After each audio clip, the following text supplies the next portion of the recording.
Okay guys, here I am again with you with a new topic. This is types of resources.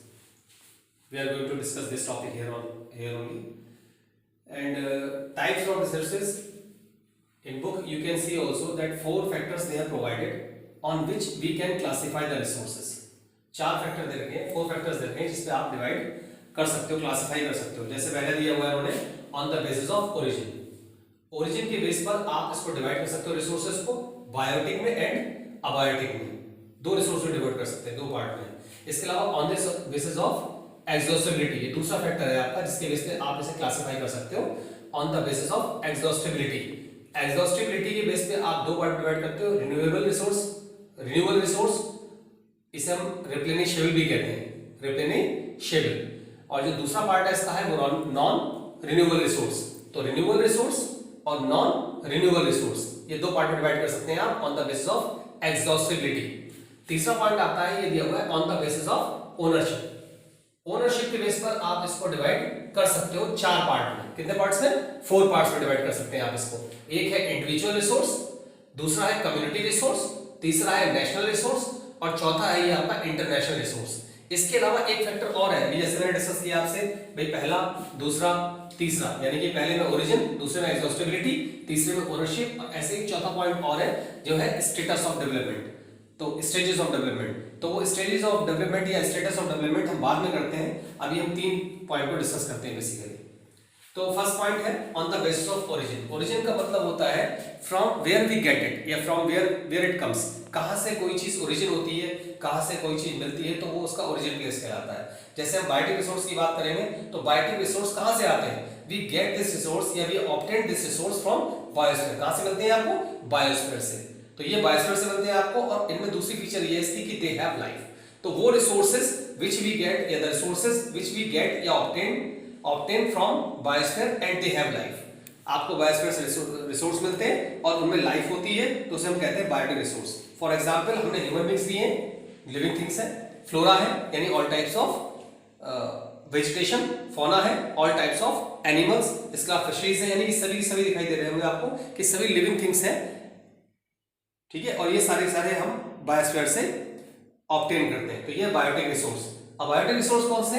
अब biotic resource में हम all the things which are composed of non living things, जो non living things से compose होते हैं, non living things से बनते हैं, उन सारे रिसोर्स को हम अबायोटिक रिसोर्स कहते हैं जिनमें लाइफ नहीं होती है, दे डोंट हैव लाइफ. जैसे इस बोर्ड की बात करूं मैं, इस मार्कर की बात करूं, इस बिल्डिंग की बात करूं, या यहाँ पर जो एग्जांपल दिए गए रॉक्स दिया हुआ और मेटल्स दिया हुआ, इनकी बात करें तो ये भी सांस नहीं लेते हैं, दे डोंट हैव लाइफ, इनमें लाइफ नहीं होती है. और इसीलिए कौन से रिसोर्सेज है? अबायोटिक रिसोर्सेज है. तो 2 बातें हमारी समझ में आ गई होंगी इस बात के लिए कि बायोटिक रिसोर्स, पहली बात यह है कि they are obtained from biosphere, दूसरी बात है दे हैव लाइफ. और अबायोटिक रिसोर्सेज जो है they are composed of non living things, ठीक है, और उनमें लाइफ नहीं होती है. फॉर एग्जांपल यहाँ पर ह्यूमन बीइंग्स, फ्लोरा, फौना और फिशरीज दे रखा है. यहाँ पर एग्जांपल के लिए हमें रॉक्स और मेटल्स दिए हुए. इसके अलावा और भी नॉन लिविंग थिंग्स आ सकती हैं जिनमें जीवन नहीं होता है, जिनमें लाइफ नहीं होती है. नेक्स्ट पॉइंट है हमारा on the basis of exhaustibility. Exhaustibility का मतलब ये होता है कि जो लॉन्ग लास्टिंग नहीं है, लॉन्ग लास्टिंग नहीं है, लॉन्ग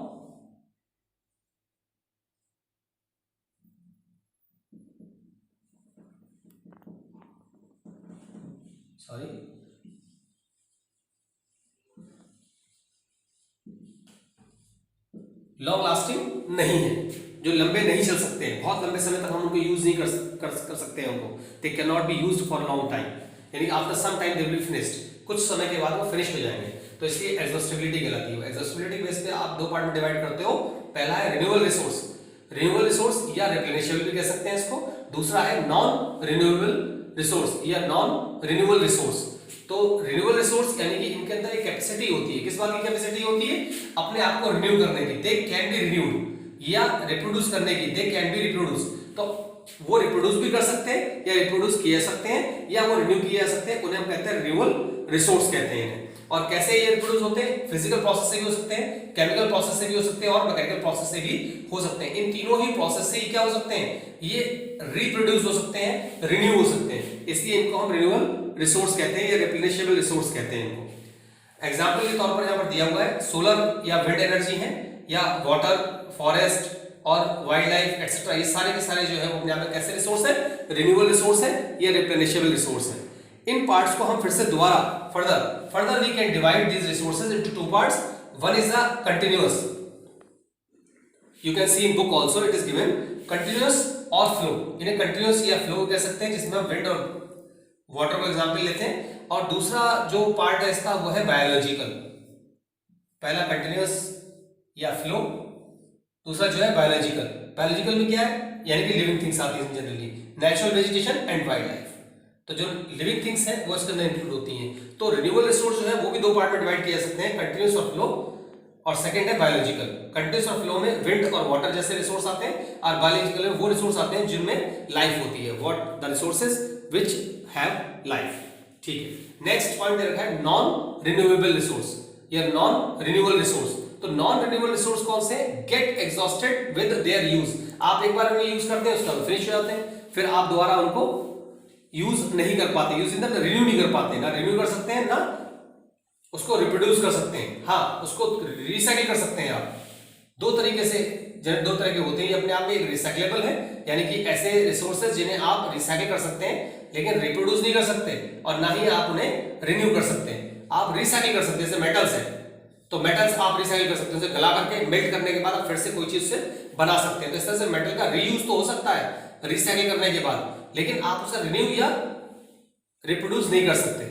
ऐसे ही नॉन रिसाइक्लेबल रिसोर्स हैं जिन्हें आप रिसाइकिल भी नहीं कर सकते, यानी कि once you use they will be finished. एक बार आपने यूज किया उसके बाद वो क्या होते हैं, फिनिश हो जाते हैं। जैसे फॉसिल फ्यूल्स है, जैसे पेट्रोल वगैरह आप यूज करते हैं, तो गाड़ी में पेट्रोल डलवाने के बाद क्या होता है, एक बार वो कंज्यूम हो जाता है, उसके बाद फिर आप दोबारा उसको यूज नहीं कर सकते।